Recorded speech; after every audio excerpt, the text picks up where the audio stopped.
Good day mga kangod. This is yours truly again, Sir Ngod Motovlog, na maghahatid sa iyo ng panibagong video sa mga kakalsadahan na ating madadanan dito sa Cavite. Ngayon, ito ang karugtong ng ating video nung last week. Kung makita nyo, yan pa ang cellphone ko, medyo nagbablurred pa siya dyan kasi di ka nga galing tayo sa ulan. Nag-cut na po tayo at to be continue na lang dahil nga po sa limited time na ating pwedeng ilagak lang sa ating video.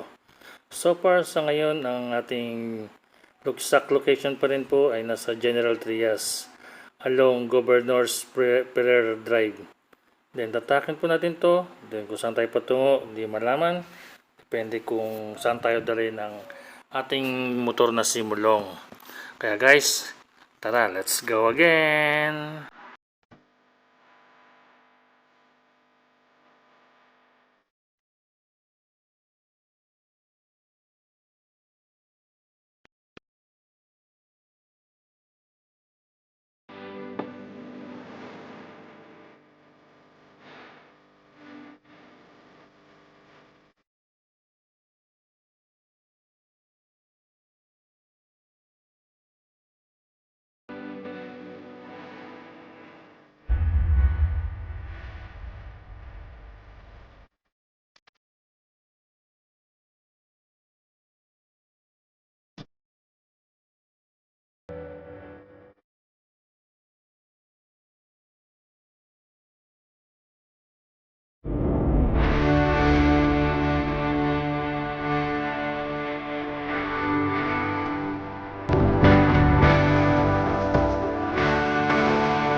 Back! So far, malapit na po tayo dun sa intersection na ating lalabasan. Mga 100 meters na siguro, nandun na po tayo sa pinaka-intersection yan. Yun ang tinatawag na Governor's Drive. Itong dinadanan po natin ngayon, ito ang Governor Pereira Drive. Then doon sa kabilang side, ayun po yung tinampok natin sa mga previous video natin. Yun po yung Crisanto de los Reyes Drive. Naalala niyo po yung sa may malaking kalsada. Yan po ang umpisa niyan hanggang doon po sa may Amadeo yan. Ngayon nandito na po tayo sa pinaka kumbaga sa pinaka main kalsada dito sa may General Trias. Ito po, ayan po, may kita niyo mga placard, Pamadea, Putagaytay, Padasmariñas, pagkaliwa, pag dumiretso, yun nga sinabinggan ko kanina, Amadeo, tsaka Tagaytay. Then, siguro gagawin po natin ngayon, dahil natampok na natin yung Crisanto de los Reyes Drive, baka kumana na lang po tayo. Babalik ulit po tayo ng Pa-13. Then, iikot tayo, papakita ko ulit yung mga nadaanan natin na kalsadaan. Kung makikita nyo guys, no, kung mapupunan nyo, yung mga binibidyo ko, halos umiikot lang ko dito sa kalsadahan na to. Kasi gusto ko magkaroon ng purpose ang pagbibidyo ko. Hindi lang basta-basta video. At least nagkakaroon po tayo ng mga ideas sa mga location kung nasaan po ba ano yung mga traffic, kung ikaw ba'y pag pumasok dito, saan ka ba lalabas, di ba? Yung mga ganong tipo sa pagbibidyo. Yun naman dapat ang ginagawa natin kapag tayo nagbibidyo, yung may makukuhang challenge or may makukuhang sharing of ideas ba. So far ito kasi yung naisip ko gawin kasi bilang motovlog, sinishare ko yung mga lugar na nadadaanan ko. Ngayon, papunta na ako niyan dito ng papuntang Tres yan, yung inikot ko. Huminto lang ko dito saglit kasi naalala ko, nandito yung isang kaibigan ko na naalala nyo sa mga previous videos ko ulit, lagi ko nasasalubong sa 13 na nagugulat ako na nasa likod ko na. Yan. Diyan po siya nagtatrabaho sa isang appliance center. Baka mag-meet kami kasi nakita ko motor niya sa labas kaya umatras ako. Pero parang wala siya dyan eh. Parang busy yata sa loob eh. Mahirap na mga abalahin, may trabaho tayo na may nagagala lang.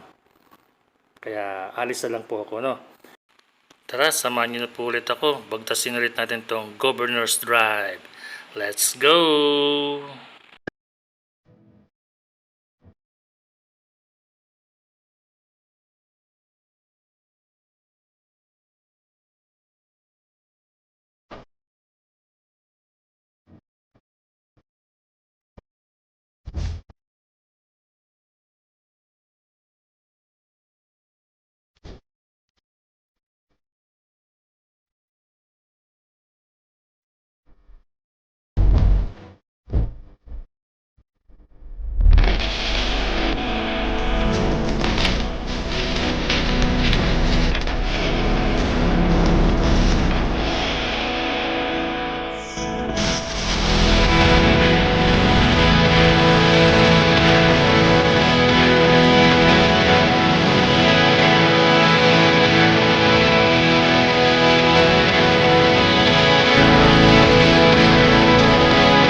Hello guys, I'm back again.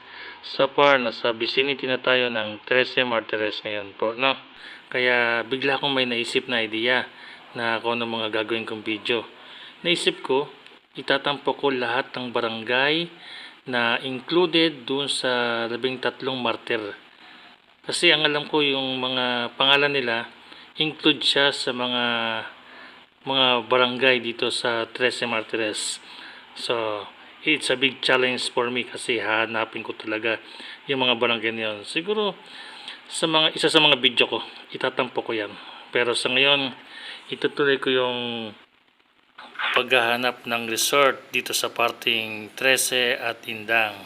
Kaya guys, hanggang dito na lang muna ang aking video. Huwag niyong kalimutang suportahan ang aking channel. Don't forget to like, comment, and subscribe. Then ang continue ng aking video ay makita nyo sa sunod po na aking premiere. Kaya guys, salamat po sa inyong lahat. Bye bye!